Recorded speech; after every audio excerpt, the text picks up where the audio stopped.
सभी दर्शक को मेरा नमस्कार। मैं बलराम कुमार, संवाददाता सुपौल बिहार। मैं अभी सुपौल जिला के त्रिवेणीगंज अनुमंडलीय मुख्यालय अंतर्गत नगर परिषद के लतोना में है और यहाँ संत कैरेंस पब्लिक स्कूल है और संत कैरेंस पब्लिक विद्यालय में जो है ये सरस्वती पूजा जो है मनाया जाता है।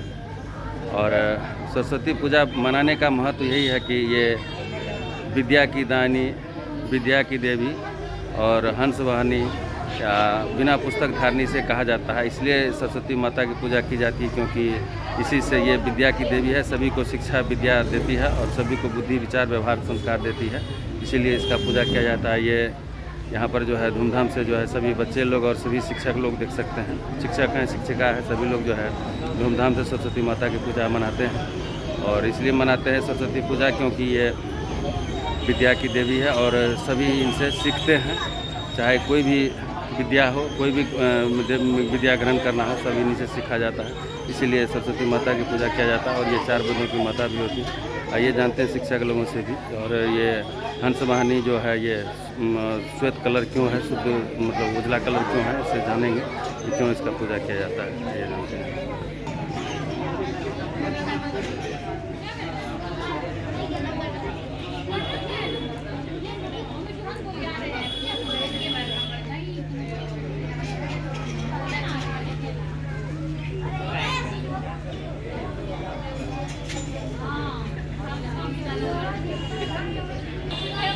आप ये सरस्वती माता का पूजा क्यों किया जाता है?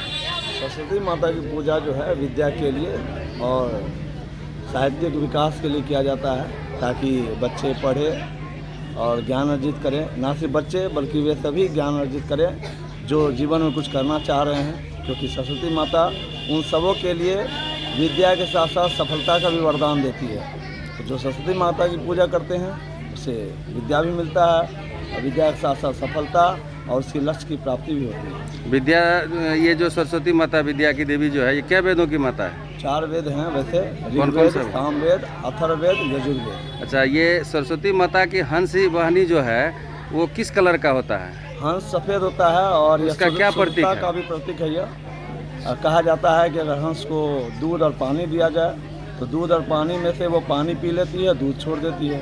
अगर दूध पीना हो तो दूध पी लेती है, पानी छोड़ देती है। मतलब वो जो फिल्ट्रेट करने का काम करती है, मतलब शुद्ध का सच्चाई का प्रतीक बताया जाता है। इसलिए सरस्वती माँ हमें यह पैगाम देती है कि अगर आपको ज्ञान अर्जित करना है तो अपने अंदर से भेदभाव को भुलाकर आप ज्ञान अर्जित करो। अगर भेदभाव रहेगी तो ज्ञान आपको नहीं मिलेगी, लेकिन अगर आप ज्ञान को अर्जित करना चाह रहे हो तो भेदभाव, जाति पात या धर्मवाद, ये सारी चीज़ों को आपको भूलना पड़ेगा। ठीक है, धन्यवाद।